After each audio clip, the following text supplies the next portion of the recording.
आज हम राष्ट्रीय सचिव अपना दल एस सदस्य राज्य महिला आयोग की जो सदस्य हैं श्रीमती अर्चना पटेल जी के घर आए हैं और उनसे इस बात को लेके आज हम चर्चा करने वाले हैं कि भारतीय जनता पार्टी राष्ट्रीय स्तर पर महिला सशक्तिकरण करने के बहुत से दावे पेश कर रही है और कर भी रही है, संवैधानिक भी कर रही है और धरातल पर भी कर रही है। लेकिन हमारा जनपद इन चीज़ों से थोड़ा हटके है। हमारे यहाँ की जो पृष्ठभूमि है, हमारे यहाँ की जो समस्या है वो महिला उत्पीड़न के ज़्यादा मामले हैं। लेकिन इसमें प्रशासनिक, चाहे वो पुलिस व्यवस्था हो या जिलाधिकारी की तरफ से, उनको सहयोग कम, उनको सजाएं ज़्यादा दे रही है। इस विषय को लेके हम माननीय सदस्य जी से बात करेंगे कि वो इस पे क्या विचार रखती है।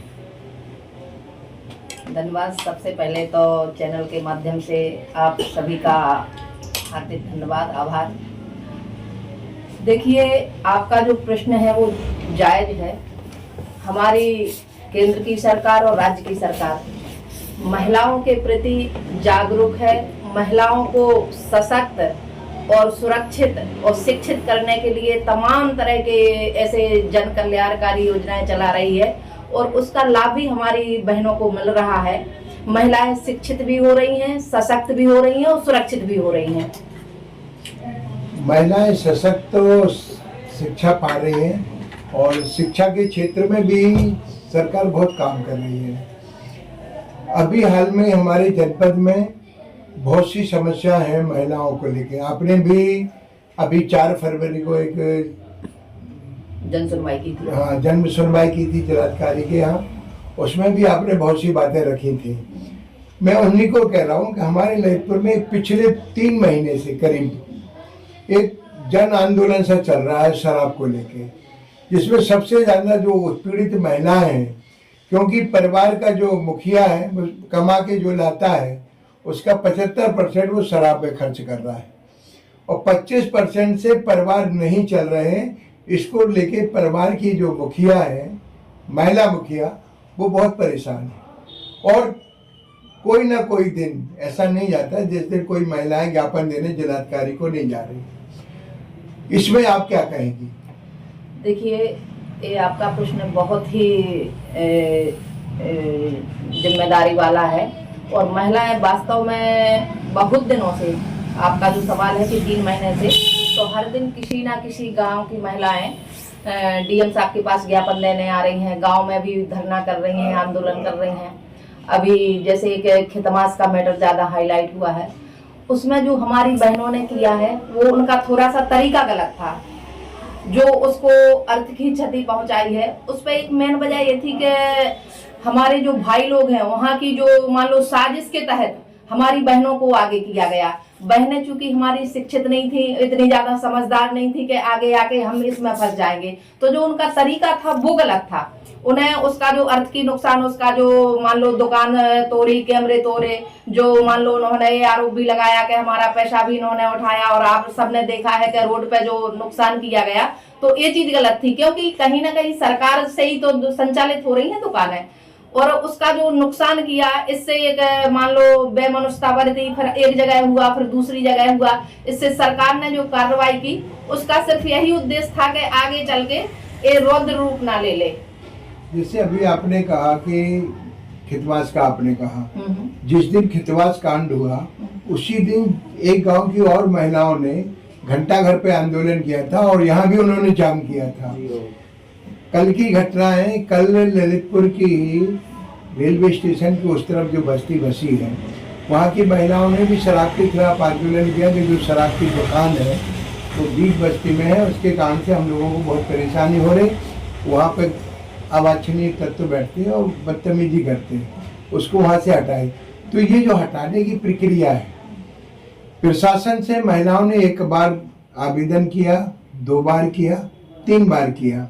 जब कोई नहीं सुनेगा तो आखिरकार महिलाएं अपने परिवार चलाने के लिए, संघर्ष के लिए अगर आगे आ रही, तो क्या उन्हें बीएसएनएल की धाराओं में मुकदमा कायम होना चाहिए?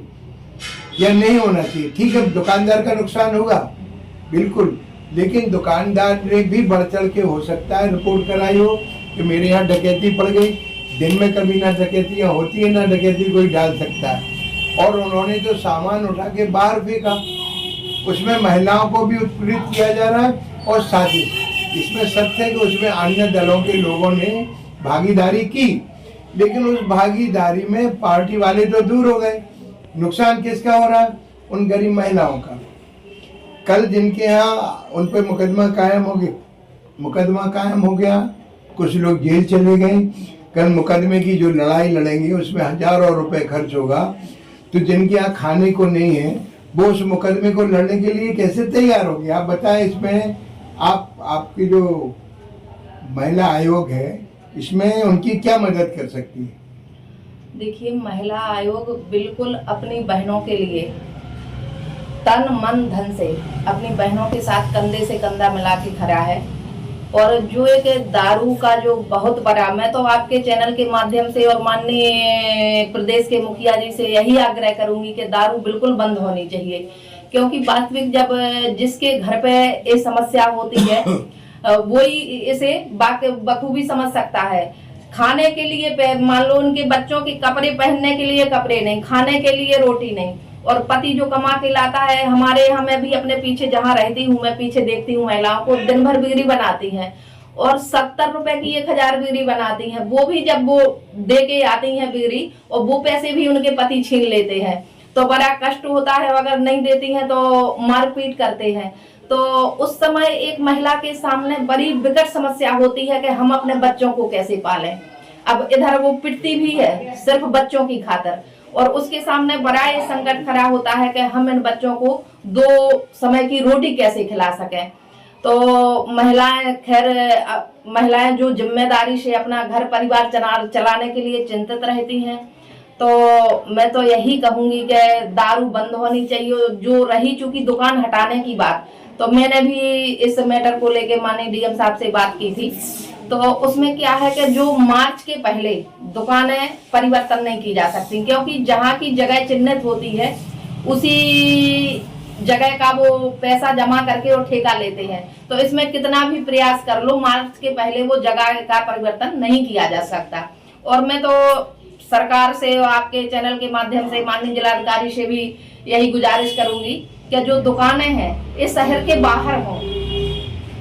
ये आपने बहुत बढ़िया बात कही कि एक स्थान शहर से बाहर उनके चिन्हित किए जाए। हाँ। क्योंकि शराबी को तो दारू लेने वाले तो कहीं भी चला जाएगा और वो उतनी दूर जाके शराब ले भी आएगा। उसकी एक मेन वजह है ना कि जैसे मान लो गली गली में ठेके खुल गए, अब हमारी बहनें निकलती हैं, बेटियां भी हमारी जाती हैं, स्कूल जाती हैं, कोचिंग जाती हैं, बहनें घूमने जाती हैं या किसी अन्य काम से जाती हैं, और जो दारू पीने वाले खरीदने वाले लोग होते हैं वो तमाम तरह के गंदे कमेंट्स करते हैं, छीटाकशी करते हैं। तो इससे चूंकि बहनों को काफी दिक्कतों का सामना करना पड़ता है। तो आप ये मानती हैं कि घरेलू हिंसा में शराब एक मुख्य कारण है?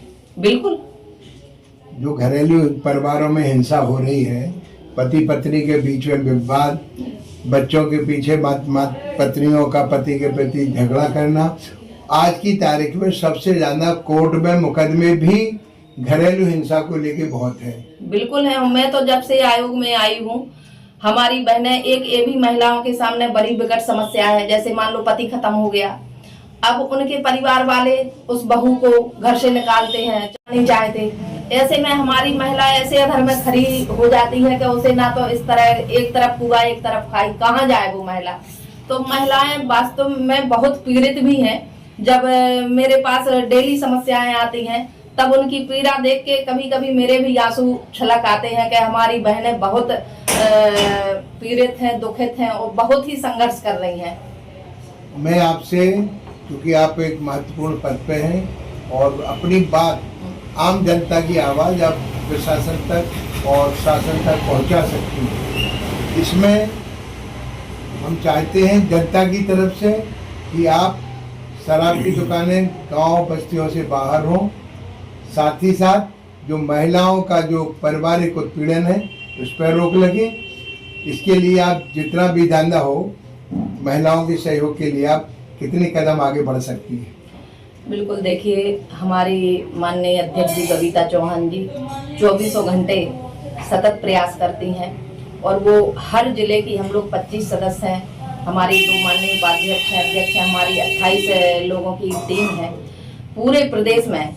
आप भी देख रहे होंगे कि जब से महिला आयोग, अभी हम लोगों का 3 आयोगों का गठन हुआ था, पिछड़ा वर्ग आयोग, SC/ST आयोग और महिला आयोग। तो माननीय मुख्यमंत्री जी ने भी प्रशंसा की थी पिछड़ा वर्ग आयोग के अध्यक्ष जी से कि अगर कुछ सीखना है तो महिला आयोग से सीखिए।